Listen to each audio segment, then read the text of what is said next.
ഞങ്ങൾ ഇന്നലെ വൈകുന്നേരം ഒന്ന് പുറത്തിറങ്ങിട്ടോ. അതിൻ്റെ കുറച്ച് വിശേഷങ്ങളുമായിട്ടാണ് ഇന്നത്തെ വീഡിയോ. അപ്പം നമ്മൾ ബേപ്പൂര് ബീച്ചിലോട്ടാണ് പോകുന്നത്. പക്ഷെ ഞങ്ങൾ ചാലത്തേക്കൂടെ ഞങ്ങൾ ജങ്കാറൊക്കെ കയറിങ്ങാളാട്ടോ പോകുന്നത്. ജങ്കാറ ഞങ്ങൾ എത്തിപ്പോത്തിന് എടുക്കാനായിരുന്നു. ഓടി കെറിച്ച് നമ്മൾ എന്താ പറയുക ടിക്കറ്റൊക്കെ എടുത്തു.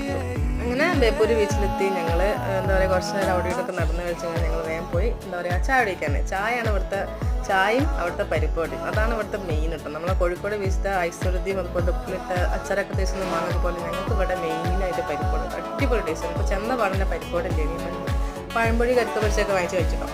ഒരു ചായയും കുടിച്ചു. കടക്കാൻ കൊണ്ട് അതുമൊന്നും കിട്ടുന്നില്ല. എന്നാൽ ചുരണ്ടി എടുത്ത് കണ്ട് കഴിച്ചു. പിന്നെ നമ്മൾ പരിപ്പുവടയൊക്കെ മുപ്പറ ചൂടോടെ പൊരിച്ചിട്ട് ചൂടോടെ കഴിച്ചു. നല്ല ടേസ്റ്റ് കേട്ടോ. ഈ കകൻ്റെ പീഠൊന്ന് വാങ്ങിച്ചു കേട്ടോ. ഈ കകൻ്റെ പീഠ ഞങ്ങൾ സ്ഥിരമായിട്ട് വരുന്നതാണ്. ഇങ്ങനെ ബീച്ചിലൊക്കെ വന്നിരുന്ന് ചായ കുടിക്കാനൊക്കെ പ്രത്യേക ഒരു ഫീലല്ലേ. അങ്ങനെ ഇഷ്ടമുള്ളവരൊക്കെ ഒന്ന് കമൻറ്റ് ചെയ്യുന്നു കേട്ടോ. അങ്ങനെ വയറും മനസ്സൊക്കെ ഒരുപോലെ നിറഞ്ഞിട്ടോ. ഞങ്ങൾ കുറച്ച് നേരം കടലൊക്കെ കണ്ടു കഴിഞ്ഞാൽ പിന്നെ ഞങ്ങൾ വീട്ടിലോട്ട് തിരിച്ചു പോയി.